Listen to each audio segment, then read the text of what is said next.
The hot spring trip was suggested by my husband, and it was supposed to be a delightful getaway just for the two of us. However, without telling me, he invited our son and his wife, with whom I have a strained relationship.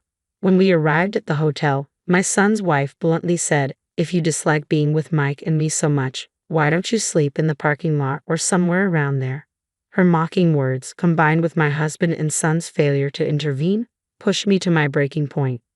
"Fine, do as you please. I'll be sleeping outside then." "Bye," I retorted and got into the rental car parked in the hotel lot, heading out for a night stroll to clear my mind. As I wandered the streets until dawn, I heard the sirens of ambulances and fire engines. When I turned my phone back on, I found an incredible number of missed calls from my husband and son. "What the hell are you doing? How many times do you think we called and texted you?" my husband demanded when I answered. He and my son were frantic, explaining that a careless smoking incident had caused a fire scare at the hotel. I was utterly appalled by their lack of apology, so I gave my husband one last chance. "Hey, which is more important to you? Mike and his wife or me?" "What? What's with that all of a sudden? Is this the time to be asking that? Just come back already," he replied. "I see, that's fine. Well, Mike is your child with that woman anyway, and it seems like I'm no longer in your eyes." Hearing these words, my husband and son were perplexed on the other end of the phone. That's when I decided to spill a secret, a hidden truth we had been carrying within our marriage. My name is Elizabeth, 46 years old, and this year marks the 20th anniversary of my marriage to James. We both work for a hobby manufacturer company, with James in sales and me in accounting, just as we have since our marriage. We were blessed with a son, Mike, who has become a delightful part of our lives by marrying Jennifer, a girl he met at university. To outsiders, we might appear to be a normal, happy family, but in reality, we are facing a certain issue. One day, as I was preparing dinner after returning home, I noticed James researching something on the computer. Curious, I peered over and saw beautiful resorts and hot springs displayed on the screen. I couldn't help but lean in closer with excitement. James turned to me and said, "Actually, I've been thinking about planning a trip soon." "A trip? That sounds wonderful." I couldn't contain my excitement and raised my voice. "See, we've both been busy working and haven't had much chance for this kind of thing. Don't you think it's about time we let loose a bit?" "Yes, I've been feeling the same way," he replied. Fortunately, outside of our busy seasons, we both have flexible schedules that allow for time off. Just thinking about the trip made me giddy with excitement, something that hadn't happened in years. Though James initially helped with household chores after our marriage, he eventually stopped, citing work as the reason, leaving me to handle most of it. This trip, suggested by James himself, was a much-needed break from the accumulated fatigue and stress, more than anything. I was happy when my husband, who usually only showed interest in his work and rarely conversed with me, suggested we go on a trip together. "The trip is a great idea," I said, "but there's something I've been hesitant to talk to you about." "Hesitant about what? What is it?" he asked. "You know what I'm talking about. It's about Mike and Jennifer." Hearing our son and daughter-in-law's names made my expression darken. Since advancing to junior high, Mike had grown distant and cold towards me, his mother. Ignoring my attempts to talk, he would lock himself in his room or go out, and on the rare occasions he did respond, it was with a dismissive, "It's nothing," or "Leave me alone." At times he was outright rude, demanding, "Hurry up with the food," or "Give me some pocket money." There were even instances when I was locked out of the house, not just by the door but by a chain gate. Initially, I dismissed it as a phase of rebellion, but when his harsh words and actions persisted, I grew concerned and consulted James several times. However, James brushed it off, saying, "Isn't that just a phase of rebellion? Or maybe just adolescence? You should understand that and deal with him properly as a mother," showing little concern for the matter. I tried to reach out to Mike, but his attitude remained unchanged. After advancing to high school, he moved into a dorm and continued living in one during university, hardly ever returning home. Even after marrying Jennifer, I wasn't invited to their wedding, and my letters of congratulations went unanswered. When Mike brought his wife Jennifer home, I immediately sensed a mismatch. Her brightly dyed hair, heavy makeup, and flamboyant attire made her appear quite flashy, even for her age. In front of James and Mike, Jennifer behaved normally. But the moment we were alone, she stared at me, then glared and said, "I wondered what kind of woman the mother of Mike would be, only to find out she's this plain. No wonder Mike detests you." Her derogatory words and expression cut deep. I thought Jennifer was indeed a perfect match for Mike. Interestingly, they didn't have any children and seemed to live a carefree life, despite their apparent dislike for me. Much like Mike's. From the day they were introduced, they began to frequent our house often, usually with Mike in tow. When they visited, Mike and Jennifer would lounge around, hurling insults at me, and even stay for dinner. I was left to prepare and clean up the meals alone while they arrogantly demanded more drinks and snacks, leaving me no peace. I rarely joined their conversations, but Jennifer once condescendingly said, "Elizabeth, why do you even work after getting married? Spending hours surrounded by old men making toys?" I couldn't do that. Jennifer, being supported by Mike, doesn't work herself, and given her habit of skipping work, likely wouldn't last long in any job. Hearing her gleefully talk about skipping past jobs, I sighed inwardly. Unable to tolerate Mike and Jennifer's selfish and tyrannical behavior any longer, I once again sought advice from James. However, he simply said, "Mike is still as rebellious as ever, but Jennifer isn't that bad, right?" Feeling miserable, I replied, "But I'm being treated like a maid by Jennifer." I had my job too, and my body couldn't handle the stress any longer. Despite my concerns, James would just play dumb and brush it off, claiming he didn't know what to do. Eventually, the visits from Mike and Jennifer stopped. Whether they no longer wanted to see me or had other obligations such as work or finances, the reason was unclear, but their absence from our home was certain. Still, it seemed James continued to meet with them. Sometimes I could smell their perfume and cigarette smoke on him when he came home. As an asthmatic, cigarette smoke was particularly harmful to me, so I had asked Mike and Jennifer to refrain from smoking inside the house during their visits. Even with our strained relationship, I found relief in not having to endure their unpleasant behavior. I was determined to ensure they wouldn't interfere with our hot spring trip, and I worked hard to convince James of this. Relieved when he agreed, I looked forward to our trip to Hawaii. I pored over the guidebook daily, bought new clothes, and eagerly anticipated the vacation. However, the intrusion began on the very first day. As we arrived at the airport security check for our Hawaii-bound flight, pulling our suitcases and preparing to pass through the ticket gates, I was stunned to hear familiar voices. I turned around to see Mike and Jennifer standing there. "What? Why are you here?" I asked in disbelief. "Didn't Dad tell you? We decided to come along to Hawaii," Mike replied. I was dumbfounded and glared at James. "Mike and Jennifer have always dreamed of going to Hawaii," he said. "I'll handle them, so please let's go together." I was astounded. Despite all my efforts, including working hard and dieting for this trip, James still prioritized Mike and Jennifer. My plan seemed ruined, and I decided there was no point in going to Hawaii with such unpleasant feelings. As I was about to turn back, Mike and Jennifer stopped me. "For the past 11 years, I've wanted to reconcile with you, Mom, but I couldn't bring myself to be honest about it," Mike said. "I know my behavior wasn't right, and I realize now that I've been awkward and unfair. I want to get along with you, Elizabeth, and I don't want to strain our relationship any further." I was taken aback. It was the first time Mike had shown such humility, and Jennifer seemed eager to avoid appearing as the villain. Reluctantly, I agreed to go to Hawaii with the four of us. On the plane, Mike and Jennifer were in high spirits, ordering and starting to drink alcohol, while James sat happily next to me. Despite their upbeat mood, I felt an odd sense of unease and tried to distract myself by gazing at the scenery outside the window.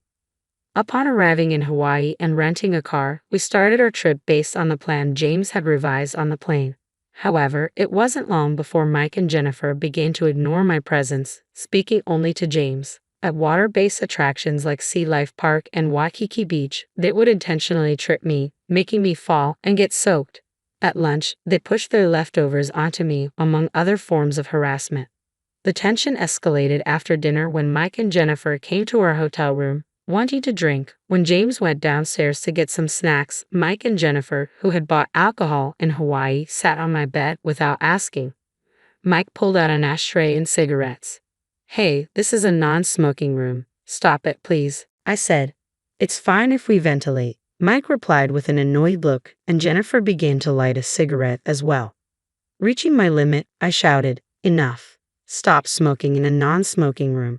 You'll get us thrown out if you don't follow the hotel's rules." "What's with you all of a sudden?" Mike retorted. "I told you before that I have asthma and can't handle cigarette smoke." Please follow the hotel's rules, I said, struggling to keep my composure. Your serious motherly attitude has always been so irritating, Jennifer snapped. Smoking in a non-smoking room is the height of rudeness. God, you're so annoying. What's wrong with having fun on a trip? If you hate smoke so much, why don't you sleep in the parking lot or somewhere else? My head went blank from their words. Just then, James returned from his errand. Hey, it's loud even in the hallway. What's with all the shouting? I can't stand being with these two for another second, I said. They're trying to smoke in a non-smoking room, and why did you bring them along despite me saying no? This is unbelievable, I said, my pent-up emotions overflowing with tears. Mike and Jennifer looked down at me, smirking. You're just annoying, acting all high and mighty, Mike said with a smirk. You're no fun, not even drinking a single sip of alcohol. I felt something snap inside me. Fine, I get it. I'd rather sleep outside than stay here. Bye. Hey, Elizabeth, James began, but I quickly gathered my valuables and phone and stormed out of the room. James tried to stop me by grabbing my arm, but I shook him off. Leave me alone. I want to be alone, I said, my voice trembling. I hurried out of the hotel and made my way to the parking lot. There was no sign of James following me. I got into the rental car and drove around Hawaii at night, trying to clear my head. Despite my suspicions, Mike and Jennifer hadn't changed their attitude towards me, and James was no better. Despite my desperate pleas, he had brought Mike and Jennifer along without my consent. It's even possible to continue any semblance of a family relationship after this trip, especially with the secret about James and Mike that I had kept hidden. The more I thought about it, the more anger and sadness overwhelmed me, so I kept driving to calm myself down.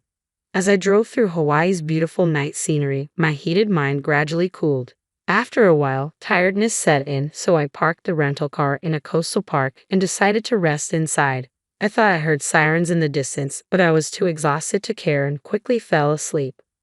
When I woke up, dawn had broken, and the sparkling sea greeted me with its beauty. Soothing my spirits, I had breakfast at a seaside diner and then remembered to check my phone. I had turned it off before driving because I didn't want to hear from James or see his texts. Now, calm, I turned on my phone and was shocked by the number of missed calls and texts starting from around 11 o'clock last night. There were at least 30 or 40 of them. Just then, a call from James came in. What the hell are you doing? Do you know how many times we've tried to reach you? I've called and texted you. James's voice was a mix of anger and distress. What do you mean? I just had breakfast at a seaside diner, I replied, confused. While we're in deep trouble, you're casually having breakfast. Mike's voice came through, irritated. What trouble are you talking about? It's exactly as it sounds, James said. After you left, we had a little party with cigarettes, alcohol, and snacks. Before we knew it, we fell asleep, and when we woke up, the room was filled with smoke. A fire? I asked, horrified. Yes, James confirmed. The cause was Mike and Jennifer's cigarettes not being fully extinguished. Thankfully, it was just a small fire, but the fire trucks arrived in droves, and everyone in the hotel had to evacuate. Now we're being blamed for it. Jennifer suffered a minor burn and was taken to the hospital. Mike and I have to go to the police for questioning and apologize to the hotel staff. I see now, the sirens I heard last night must have been for that, I said, stunned by the extent of their carelessness. Then James, in his usual carefree and irresponsible manner, said, So, we're tied up here and can't leave. Can you go to the hospital and stay with Jennifer? The lack of apology and his prioritization of Jennifer over me made it clear that some things would never change. I decided to give James one last chance. James, who is more important to you, me or Mike and Jennifer? What? Why are you asking that now? This isn't the time, James replied, sounding bewildered. Well, I said, by then, I was completely disillusioned with James's attitude. Hey, what do you mean? Don't joke around at a time like this, James said, his frustration evident. Well, Mike is your child with that woman, and it seems I'm no longer in your thoughts, I said, as both James and Mike looked confused by my words. I took a deep breath and decided it was time to reveal the secret I had kept hidden. Mike, you are the child of your father and his mistress, I said firmly. Mike was stunned into silence and James grew visibly agitated as I continued. 24 years ago, James had an affair with a woman who worked with us at the time. By the time I discovered the affair, she was already pregnant. She had the audacity to tell me, "I'll give you the child, so don't demand any compensation." I found her contemptible, but I couldn't bear the thought of abandoning the child. So, I decided to raise the child, yourself, as my own without seeking any compensation. The mistress was fired, and James's affair became known, but taking you in helped soften the blow. Despite not being biologically related, I raised you as my own. However, your rebellious phase began in middle school and only worsened over time, which I initially thought was normal adolescent behavior. As the years went by, your attitude grew increasingly challenging. Realizing you were indeed the child of James and his mistress, I was torn between the affection I had developed for you and the harsh reality. Mike, still in shock, shouted through the phone, "That can't be true. I can't just be some bastard child. I have proof of your father's affair." I said, "I keep it with me because I didn't trust James to keep it safe." "So, you're saying you're not my real mother?" "That's what I've been trying to tell you. I try to be a real mother, but it's clear we don't get along. Maybe it's because you carry that woman's blood." Mike fell silent, grappling with the gravity of the revelation. James's voice rose in frustration. "What are you saying? You promised you wouldn't tell Mike." "I don't care about promises. Be grateful for the 24 years I've put up with this," I retorted before ending the call. I blocked both James and Mike and decided to enjoy the rest of my Hawaii trip on my own, returning to New York before them. Back home, I packed up my belongings, moved back into my parents' house, and prepared divorce papers for James. A colleague later informed me of the aftermath of their hot spring trip. They were severely reprimanded by the police for their negligence, and the hotel demanded a hefty compensation for the disturbance caused by smoking in a non-smoking room. With my parents' help, they managed to navigate the legal and financial fallout. My divorce from James was finalized smoothly and soon became the topic of office gossip. James's work performance declined, leading to his quiet resignation. He struggled to find new employment, eventually borrowing money from various acquaintances and declaring bankruptcy. Mike's financial and mental stability also deteriorated, leading to constant arguments with Jennifer. As for me, I found solace in the hot springs during my solo trip and now visit several times a year with my parents and friends. My work has flourished and I've been promoted to head of the accounting department. Emily sneered at me after I announced my resignation, and I responded by maintaining a silent, steady gaze. Our conversation had revolved around the company's decision to cut labor costs, with particular disdain aimed at those supposedly exploiting overtime pay. Tom, too, seemed to relish the notion of trimming expenses. A week later, my phone incessantly rang with calls from the company. Upon answering, the president inquired sharply, "Who exactly are you?" I couldn't help but scoff mockingly at the president's question. In response, I introduced myself as Lily Johnson, a 59-year-old employee with 37 years of dedicated service since my college graduation. I explained our company's role in providing administrative services, particularly catering to busy company presidents handling clerical work. Specializing in tax-related matters, I proudly managed 45 clients, a responsibility that had grown overwhelming despite the assistance of a part-timer. Despite the challenges, I couldn't show any sign of weakness. Our clients were long-standing relationships, and their adversities fueled my determination. Today, as I sat in front of my computer, the relentless harassment from Tom and Emily weighed heavily on my mind. Tom, 7 years my junior and now the head of the tax department, had drastically changed his demeanor 3 months ago upon promotion. His once polite tone was replaced with condescension and complaints, making every interaction a struggle. Even when I countered, he remained unfazed, instructing me to consult the manual for guidance and warning against unnecessary actions. Emily, Tom's assistant, joined in the harassment, criticizing my efficiency and mocking my rank and file status. Despite being the first to decline a promotion to department head, a fact unknown to Tom and Emily, I committed to completing my regular duties. Their harassment persisted, with Tom accusing me of increasing overtime, branding it a waste. Emily echoed his sentiment, sighing as she claimed my constant overtime was dragging down the entire tax department's performance. The recent cause of my overtime was Tom unexpectedly leaving a month's worth of client files on my desk to be filed by the end of the month after work. My face drained of color as I glanced at the files before me. Wait, these all have deadlines this month, right? I uttered in confusion. However, before I could grasp the gravity of the situation, Tom was already packing up his desk, completely uninterested in addressing my concerns. I'm heading out. Take care with that, he casually remarked as he swiftly left the office, leaving me with a pile of urgent tasks. Emily followed suit, adding insult to injury with a mocking laugh. The incredulity of the situation weighed on me, and I sighed heavily as I opened the client files scattered on my desk. To my dismay, some of the files were originally Emily's responsibility. The realization deepened my sigh. I understood why Tom had been subjecting me to relentless harassment. They wanted me to retire quickly.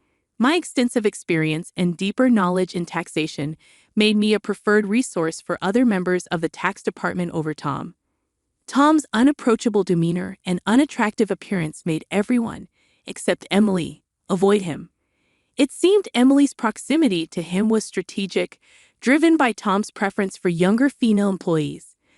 The shallow nature of their thinking sent a chill down my spine. Emily's harassment was not just a personal vendetta. She aimed to curry favor with Tom, the one evaluating the tax department's performance. Despite these challenges, I had to manage the declarations. Alongside preparing tax declarations for my assigned companies, it seemed today's workload was far from over. However, claiming overtime would only invite complaints from Tom and Emily, leaving me resigned to the prospect of unpaid extra hours. Then, unexpectedly, I received a summons to the president's office. Our company had recently undergone a change in leadership due to the former president's sudden illness. The new president, the former president's son, wasn't fully acquainted with our company. As I entered the office, I noticed Tom and Emily with unpleasant smirks on their faces. In a tense atmosphere, the president dropped a bombshell. "Lily, we'll need you to resign by the end of this month." My mind spun as I asked for clarification.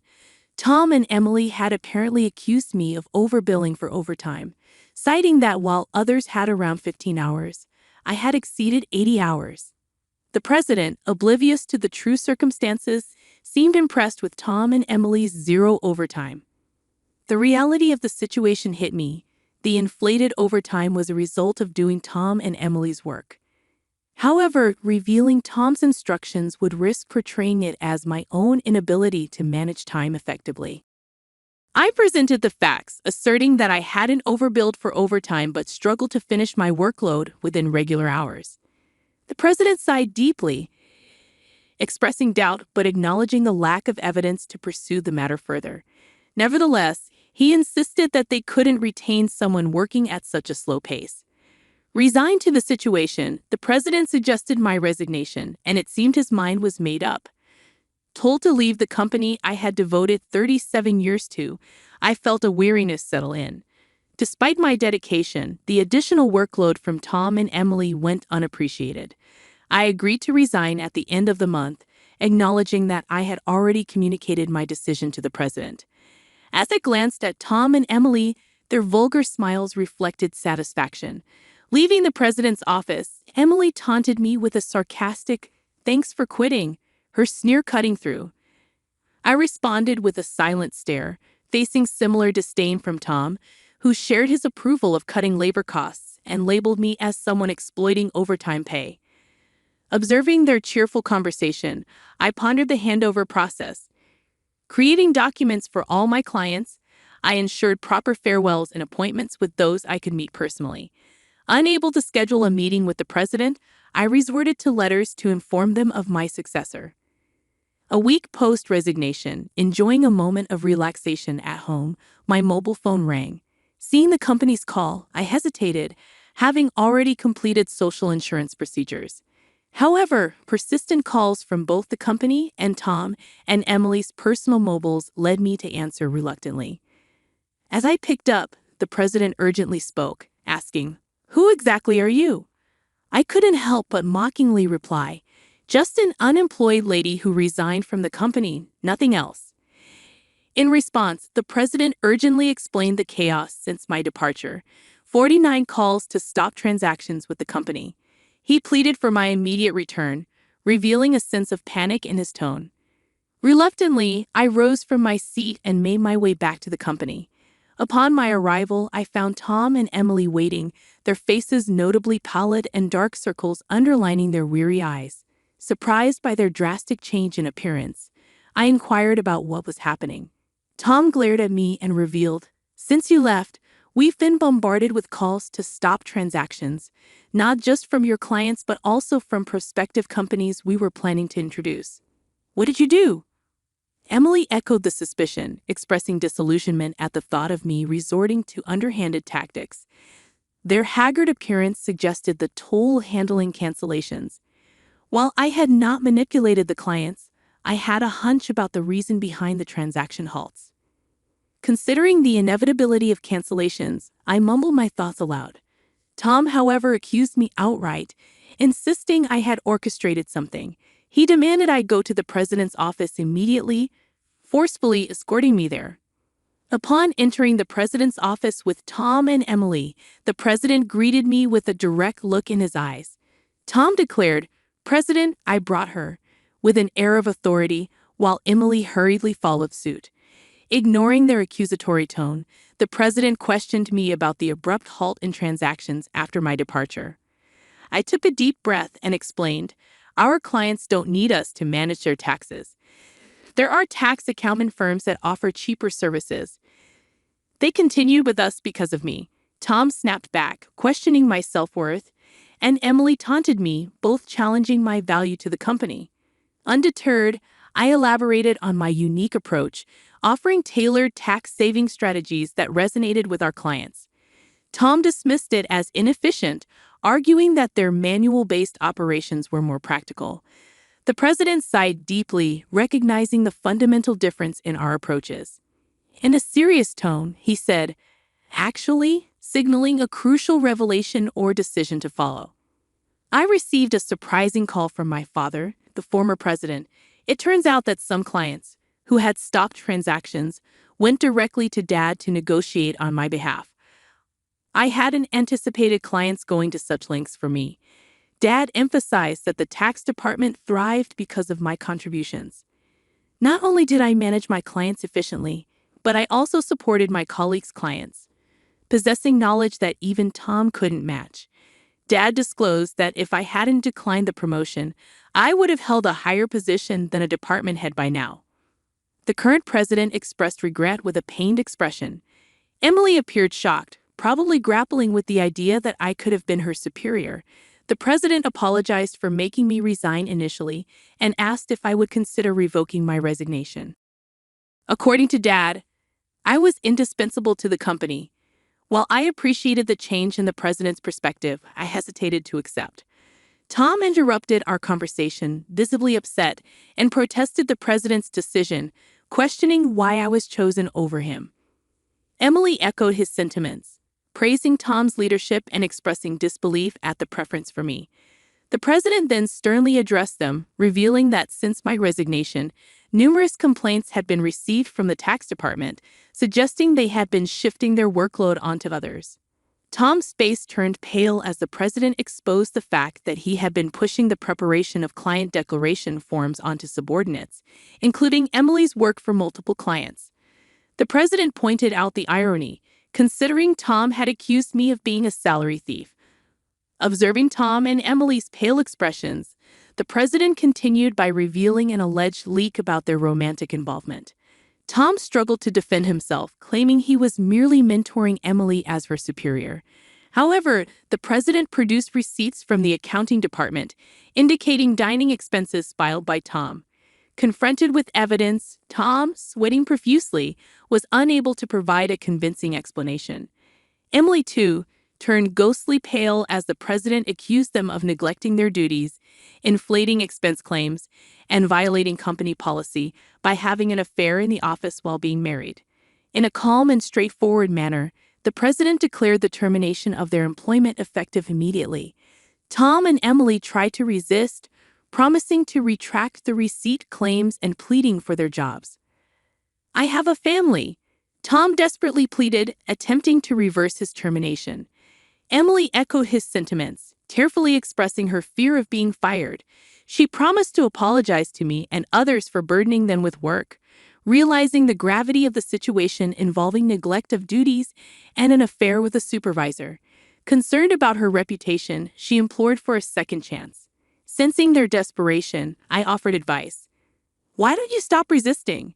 It's undignified," I suggested. Tom glared at me, retorting, "Shut up. What would a single person like you understand?" I sighed, reminding him, "Tom, you were the one who got me fired. It's just karma. What goes around comes around. Why don't you take some responsibility and reflect a bit?" Frustrated, Tom looked away, while Emily bit her lip in distress. Aware of more details about their misconduct, I turned to the president, asking with a smile if I should share them. Tom and Emily frantically tried to stop me, fearing further exposure.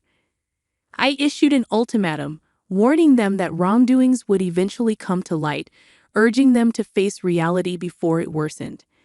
At my words, both Tom and Emily collapsed to their knees, and the president decided to fire them on the spot. Later, I revealed more about their misdeeds, including Tom faking business trips to spend days with Emily and their insidious tactics of harassing disliked employees into quitting. Despite my attempts to help those employees, Tom and Emily's strategies were relentless. They repeatedly reprimanded and pressured employees out of my sight, often assigning sudden tasks with tight deadlines. The resigned employees had initially asked me to keep quiet, but since they were now happily working elsewhere, I decided it was time to speak up. The president, furious at my revelations, expressed anger about cutting Tom and Emily's final salary. He planned to thoroughly investigate past inflated expense claims. Tom, with tears in his eyes, begged the president not to cut his salary, fearing the impact on his family. As the truth unraveled, Tom's affair with Emily came to light, leading to Tom's divorce. The two now face claims for compensation in the divorce lawsuit, marking the consequential aftermath of their actions.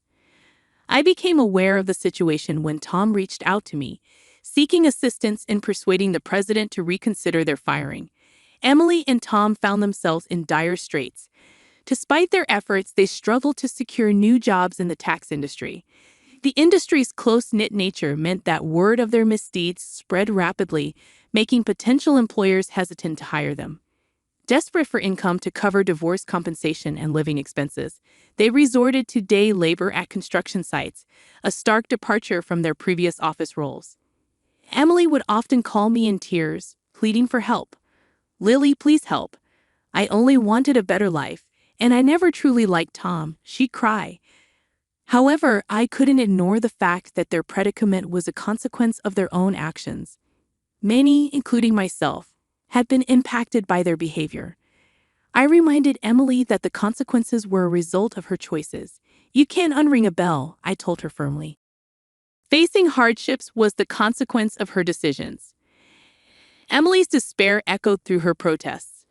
Despite her regrets, the outcome remained unchanged. As for me, I chose to distance myself from the chaos of the corporate world. Despite the president's pleas for my return, I declined. Once told to resign, I had no desire to return. Instead, I found solace in assisting at a friend's tax office, supplementing my income and enjoying a more relaxed lifestyle. In the future, I entertained the idea of starting my own office, where I could serve my clients without the constraints of corporate bureaucracy. In my own space, I could fully dedicate myself to my clients' needs. As a tax accountant, I aspired to be on equal footing with my clients, providing service without superiority. This marked the beginning of a new chapter in my life, one filled with excitement and opportunities to pursue what truly mattered to me. My second life had just begun, and I eagerly anticipated the journey ahead.